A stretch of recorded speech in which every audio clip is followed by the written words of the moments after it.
cultural dopes. They have their own everyday theories about aging, and they can challenge you and can sort of reshuffle these cultural notions. Importantly, in social constructionist sort of methodology, we treat data as a cultural sample, not as a reflection of reality. Like I said, it's a sample. Like, for instance, I'll show you. For instance, interviews. Interviews is not that you have a question, and then you think that the question will sort of tap into the same cognitive processes of your interviewee, like a precision tool. But instead, interviews are an interactive setting, and your questions are part of the interaction, and you're generating data. You're not collecting data from the interviewee, but you're generating data together with your interviewee. And ideally, particularly, I've done discourse analysis on interview data.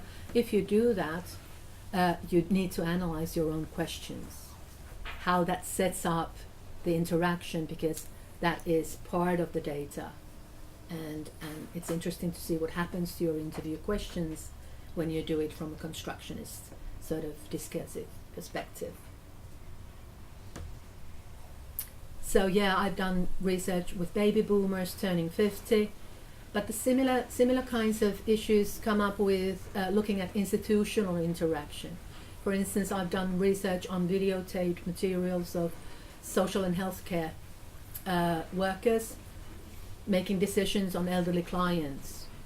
Which client should be given a nursing home place, or more financial support to the spouse who takes care of an elderly partner at home.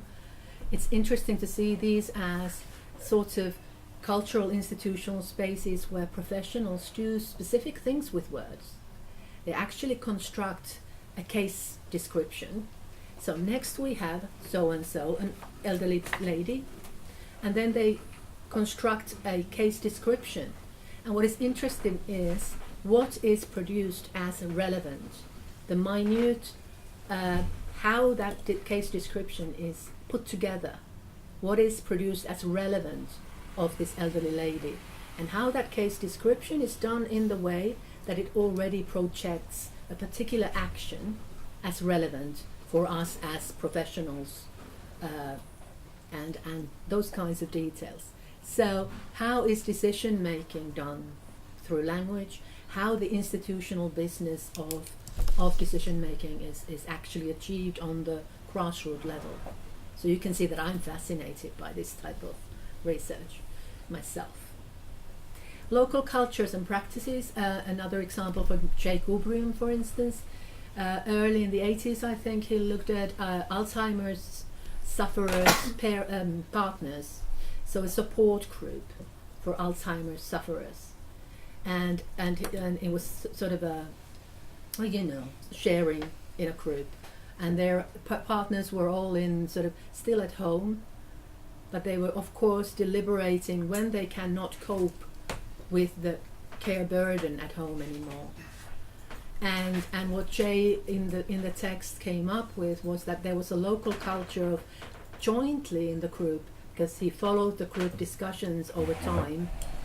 The local culture in that group changed, and they jointly created the criteria for, okay, when is it morally okay for me to put my elderly partner into an institution? When is that where? And they discursively negotiated that, and that was the local culture that he analyzed. Empirical work on age in everyday and institutional interaction is really rich.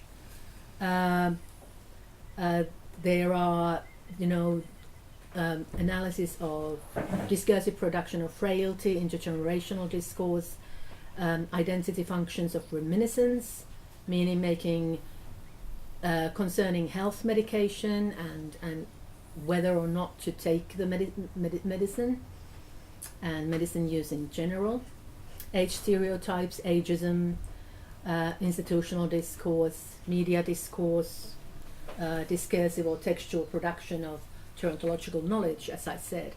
So these are largely discursive work in this field. I think I'll skip that. Thesis 4, I mentioned the paradigms. The qualitative toolkit and traditions in gerontology, it constantly expands. And like I said, discursive gerontology that I've been sort of engaged in became predominant in the sort of late 80s, starting of 90s. Cultural gerontology started in Europe. I remember when the first cultural gerontology conference was organized, I think it was in Denmark, and we organized it in Finland in the beginning, in the late 1990s, I think. Anthropological gerontology, environmental gerontology, feminist gerontology, bringing in new concepts, challenging existing, theorizing of data through gender and intersectionalities of theorizing and the blind spots of earlier theorizing. One can say that in addition to being very sort of split image activity or engagement theory, like we talked yesterday, gerontology has been gender blind for a very, very long time and created very, very gender blind theorizing, which feminist gerontology has taken up. Narrative gerontology, queer gerontology, and I'm sure the list will sort of continue if we wait for a couple of years. There will be new facets. You come across really interesting, like geo-narratives, how people use space, really interesting mobile methods as well. It's really interesting and exciting field. Thesis 5, like I said, new potential data sets, really innovative pathways to new insights is happening all the time. Particularly visual analysis is really hot at the moment, not only in gerontology but in social sciences more broadly. All kinds of visual methods and ethnography, looking at online interaction in various ways. And also big data, big qualitative data sets is becoming very much the trend because we now have qualitative and language or text-based data sets that you can form into big data sets and look at what is going on.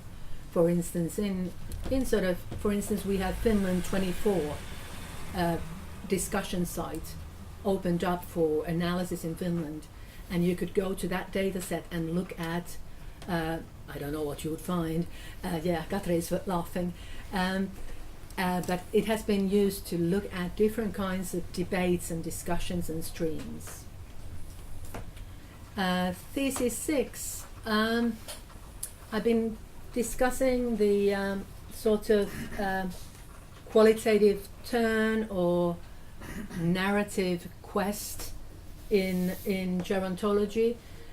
When qualitative research was new in this field, it's often the case that people were fascinated by just giving the voice to the elderly. It was this sympathetic sort of, we have to listen to these elderly people, glorifying them a bit. And there was, Mannheimer has a very good article titled The Narrative Quest. So these sort of the biographical methods, and it was like just collecting these stories from the elderly and letting them speak for themselves. So of course we've come a long way from that. The field has developed considerably, so giving voice is not enough. Instead, emphasis is on analytic rigor, both in analysis and reporting. So capturing the complexity and diversity of aging requires really meticulous analytic rigor. So if you are doing qualitative analysis, do it in a way that is transparent and rigorous, and use every type of analytics software to do the coding and capturing the data sets in a way that makes it solid and has a better chance of having impact in the world and in policy making. Reporting and visualizations, of course, is really important, and also quantification of qualitative data. Don't turn it into sort of pseudo quantitative analysis, but if you have qualitative data, do quantify it in some sort of way in order to give sort of really reliable image of what sorts of and how many and what you are working with. I'm sure you do this. Stand a better chance of getting published, I'm sure, using nice visualizations of both your data and your analysis. And in your workshop, we already talked about the research design and combining different analytic stances, mixing different kinds of qualitative methods in the same, or adding time into the equation. In a current study, we are in a current project, we are looking at sort of qualitative longitudinal analysis and how that can further enrich and deepen the qualitative take and the results. So that always helps. And also I would like to add, it's a bit of a thematic or content analysis was already brought up earlier here, and in terms of rigor of analysis, if you're doing thematic or content analysis, think really hard in terms of how much is it analysis that you're doing, or is it data description that you're doing through thematic analysis. I have gone through, I'm sure many people who read theses or act as opponents come across theses where thematic analysis really stops at just describing that there's this in the data and that in the data, and it's sort of paraphrases the data instead of moving to actual analysis. So I see thematic analysis or content analysis as something that all qualitative analysis starts with. Because of course, if you have a huge data set, be it videos, interviews, talk, text, whatever, you start by looking at and grouping and coding, and we all do content analysis. But what you do next is really key to how interesting your analysis is. Do you dig deeper? Do you look at how the dynamics in that data works in more detail? And finally, I think this is my final data, so my final slide, sorry. The future of qualitative theorizing, of qualitative research in gerontology. These are not surprising comments. It's typical sort of textbooks or handbook sort of credo you find in many texts on qualitative gerontology, that underlines methodological cross-fertilization, analytic pluralism, and that we need to join forces to solve the complexities of aging societies on a global scale. Another very sort of interesting, and I'm personally really interested in sort of looking at the challenges of aging theories and aging research, how to tackle the increasingly globalized aging world. I find that there's a very, very clear sort of north-south division in research more generally. Most of our theorizing is very white, doesn't take intersectionality into account. So if you read through gerontological theorizing, sort of the global realities of aging is not included. Just think about, for instance, Lassett's third age theory, the third age as the sort of golden era between retirement and the old, the sort of the sick old. Third age who can afford third age. We are not all white, sort of academic, middle class, white city dwellers, and how much is the third age, the reality if we go, sub-Sahara, or if we go anywhere else. What are the limits of such theorizing? I think there's a lot we need to think through. Have we whitewashed our methodologies and theories? And on that high note I end. Thank you. Coffee. Or questions, discussion.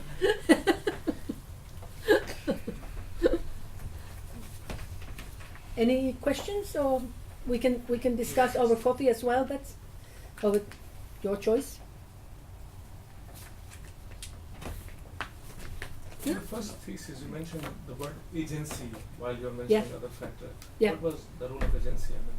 How? Agency. Yeah.